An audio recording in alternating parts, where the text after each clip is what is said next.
집값 잡는 게 코스피 5천 만드는 것보다 쉽다.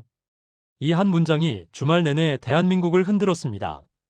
그리고 대통령은 말로 끝내지 않았습니다. 날짜까지 찍었습니다. 5월 9일. 딱 100일. 그날이 지나면 다주택자 양도세 중과 유예가 끝난다. 그러니 정부를 부당하게 이기려 말라. 기회가 있을 때 잡아라. 이번이 마지막 기회였음을 곧 알게 될 것. 대통령이 시장을 향해 최후 통첩을 던진 겁니다.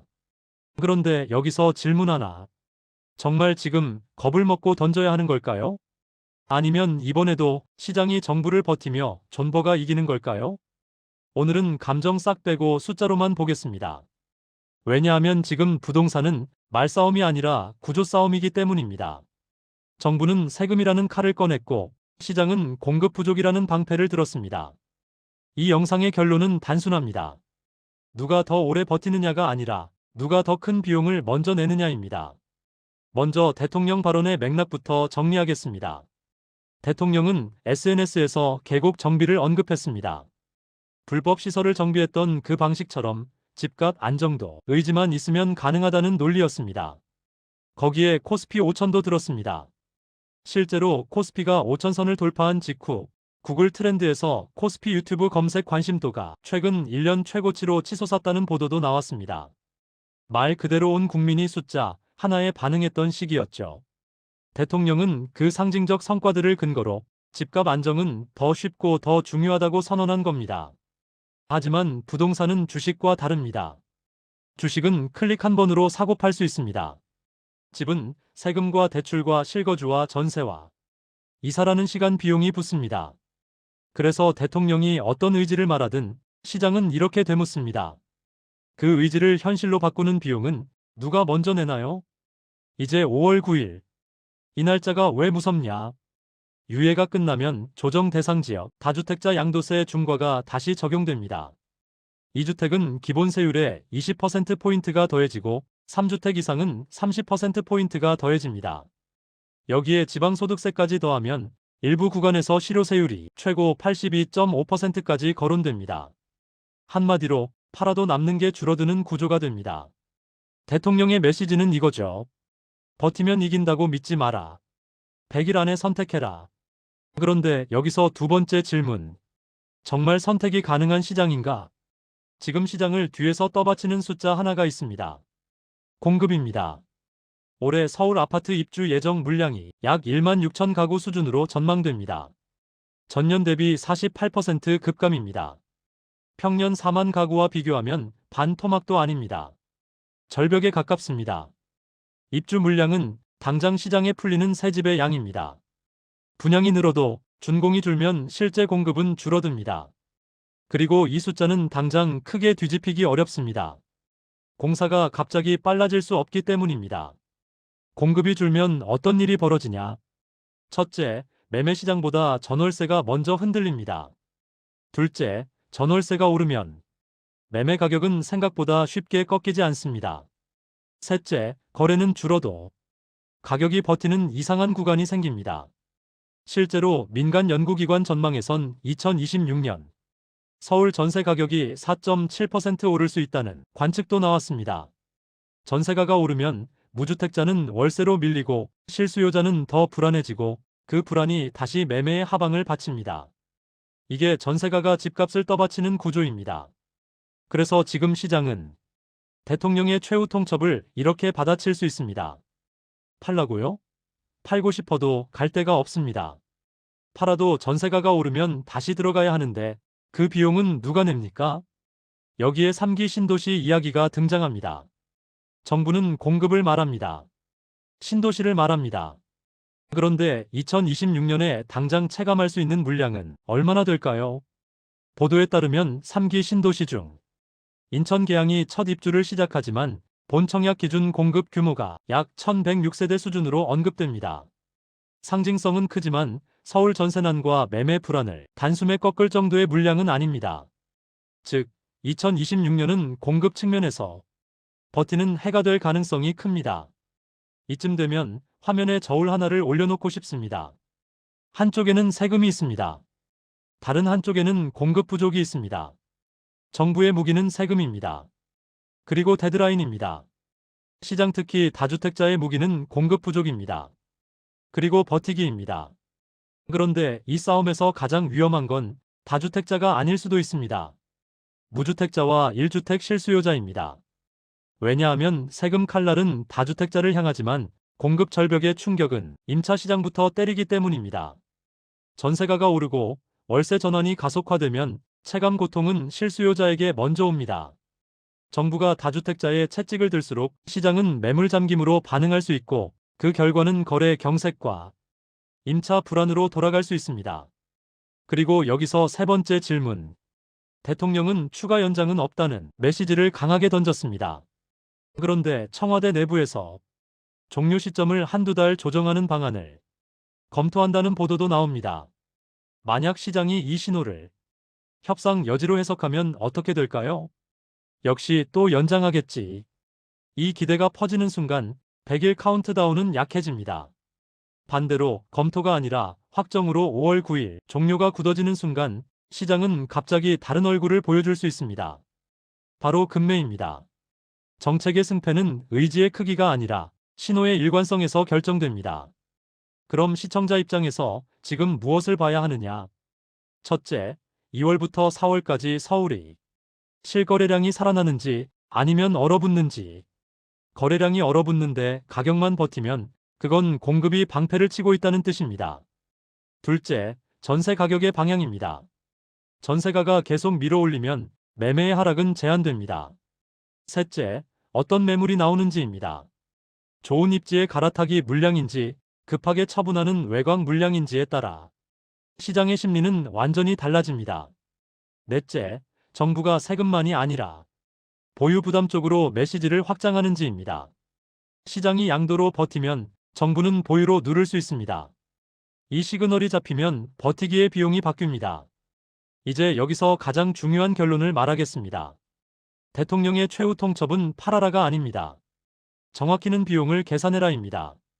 다주택자라면 5월 9일 이후의 세금 구조는 실제 비용입니다. 겁이 아니라 숫자입니다. 자산의 성격이 애매한 주택, 수요가 약한 외곽, 전세 수요가 빠지는 지역의 물건이라면 세금 폭탄은 현실이 됩니다. 이 경우엔 감정이 아니라 손익계산서로 판단해야 합니다. 반대로 서울 핵심지처럼 수요가 강하고 공급이 더 부족한 구간은 상황이 다를 수 있습니다. 공급이 없는 해에는 가격이 쉽게 꺾이지 않는 구간이 생깁니다. 다만 이 역시 정답이 아닙니다. 버티는 동안 보유 비용이 커질 가능성, 정책이 보유세 쪽으로 이동할 가능성도 함께 계산해야 합니다. 무주택자와 1주택 실수요자라면 더 냉정해야 합니다. 정책이 강해질수록 거래가 얼어붙고 전세가가 오를수록 선택지가 줄어듭니다. 지금은 집값이 떨어질까, 오를까만 보는 시기가 아니라 내가 감당해야 하는 주거비가 어떻게 변할까를 먼저 봐야 하는 시기입니다. 전세가가 먼저 오르면 매매가의 하락을 기다리는 전략은 오히려 생활비를 악화시킬 수 있습니다. 정리하겠습니다. 정부는 세금이라는 채찍을 들었습니다. 시장은 공급 부족이라는 방패를 들었습니다. 그리고 5월 9일은 그 채찍이 실제로 내려치는 날입니다. 하지만 시장은 늘 이렇게 움직입니다. 말이 아니라 비용이 바뀌는 순간에, 심리가 아니라 선택지가 사라지는 순간에. 그래서 오늘의 결론은 이것입니다. 5월 9일 전까지 확인해야 할 건 매물이 얼마나 나오느냐가 아니라 어떤 매물이 어떤 가격으로 어떤 속도로 나오느냐입니다. 금매가 연쇄적으로 나오면 정부의 채찍이 먹힌 겁니다. 반대로 금매가 부분적으로만 나오고 전세가가 계속 오르면 시장의 방패가 더 단단하다는 뜻입니다. 지금 시장을 한 문장으로 정리하면 이렇습니다. 정부는 세금이라는 채찍을 들고 5월 9일 전까지 정리하라는 신호를 강하게 던졌고 시장은 공급 부족이라는 방패를 들어 팔고 싶어도 갈 곳이 없다는 현실을 내밀고 있습니다. 그래서 앞으로 가장 중요한 건 집값이 오르냐, 내리냐의 단순한 예측이 아니라 어떤 신호가 먼저 확실해지느냐입니다. 그 신호는 딱 두 가지로 갈립니다. 금매가 연쇄적으로 쏟아지는가, 아니면 금매는 부분적으로만 나오고 전세가가 계속 오르는가. 이 두 장면은 겉보기엔 비슷해 보여도 대응법은 완전히 달라집니다. 먼저 금매가 연쇄적으로 나오는 경우를 보겠습니다. 여기서 연쇄라는 말은 단지 하나에서 한 건 싸게 나온 정도가 아니라 같은 단지 비슷한 평형에서 더 싼 매물이 연속으로 등장하고 심지어 그보다 낮은 가격을 기대한 매수자들이 관망으로 돌아서는 흐름을 뜻합니다. 2단계가 되면 시장의 힘은 가격으로 넘어갑니다. 다시 말해 분위기나 기대가 아니라 실제로 거래를 만들려면 가격을 더 내릴 수밖에 없는 구간이 생긴다는 뜻입니다. 무주택 실수요자라면 이때 가장 위험한 태도는 바닥 맞추기입니다. 바닥은 결과를 보고 나서야 알 수 있고 그 사이 전세나 월세 비용은 계속 발생합니다. 이럴 때는 목표를 바꿔야 합니다. 바닥을 맞추는 게 아니라 내가 감당 가능한 가격대에서 살 수 있는 집이 열렸는지 확인하는 겁니다. 방법은 단순합니다. 대상을 넓게 펼치지 말고 동선과 생활권과 예산을 기준으로 단지 후보를 3개 정도만 고정합니다. 그리고 확인도 호가가 아니라 실거래 중심으로 합니다. 최근 이 사주 실거래 대비 얼마나 낮은지, 같은 단지에서 급매가 한 건인지 여러 건인지, 그리고 그 급매가 소화되며 거래가 이어지는지, 아니면 급매가 나와도 거래가 붙지 않는지, 급매가 계속 나오는데도 거래가 안 붙는다면 하락 기대가 더 강하다는 신호일 수 있습니다.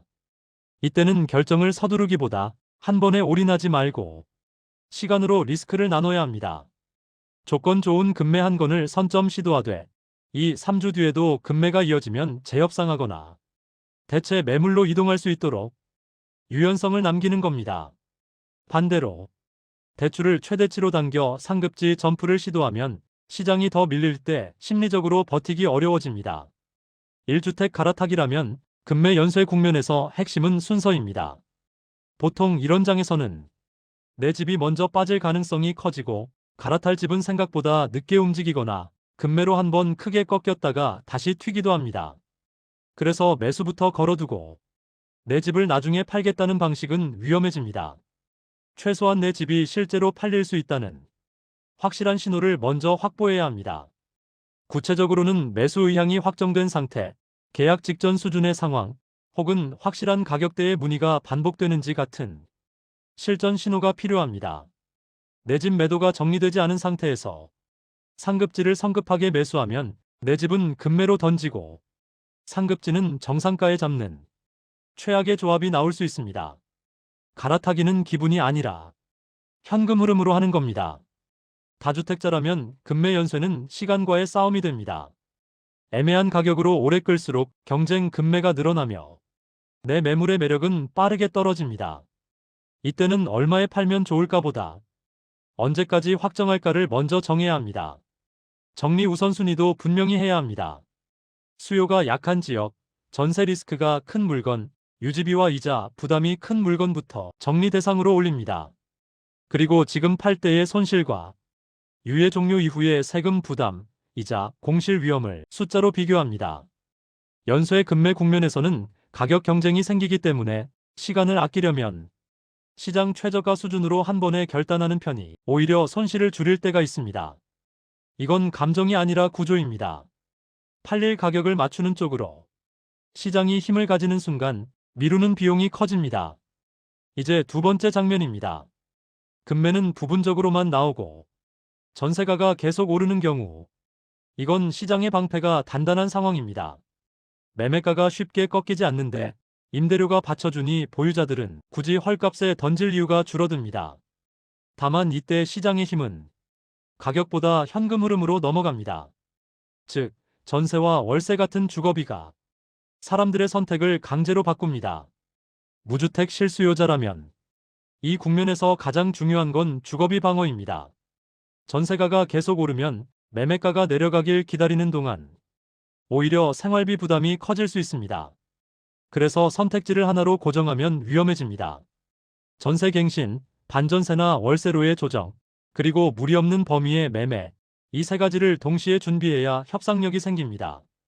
부분 급매는 종종 개인 사정으로 나오는 단발성 기회가 될 수 있으니 더 떨어질지만 보지 말고 그 매물이 내 주거비를 줄여주는지 내 생활권을 안정시키는지 기준으로 판단해야 합니다.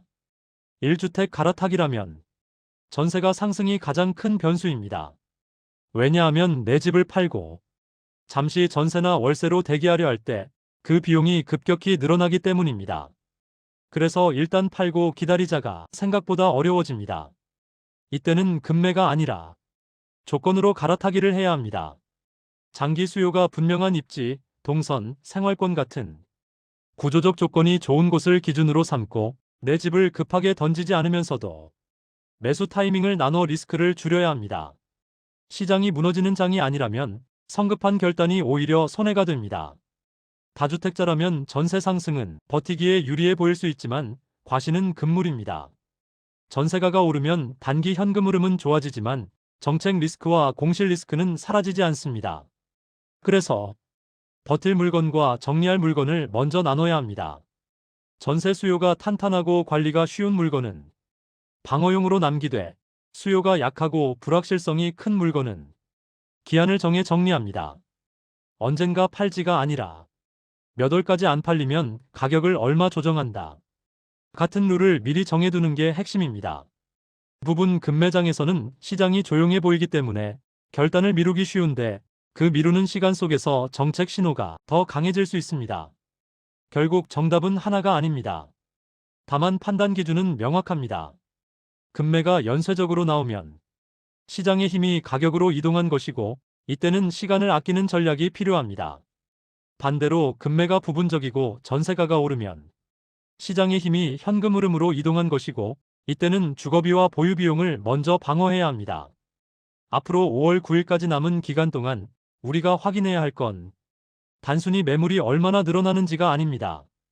어떤 매물이 어떤 가격으로 얼마나 연속적으로 나오는지 그리고 전세가가 그 흐름을 받치고 있는지 이 두 신호만 제대로 읽으면 휩쓸리지 않고 움직일 수 있습니다. 대통령은 말했습니다. 정부를 부당하게 이기려 말라. 시장은 답할 겁니다. 그럼 공급은 언제 늘리나? 이 두 문장이 충돌하는 100일. 결국 승패는 누가 더 센 말을 하느냐가 아니라 누가 더 큰 비용을 먼저 내느냐로 결정됩니다.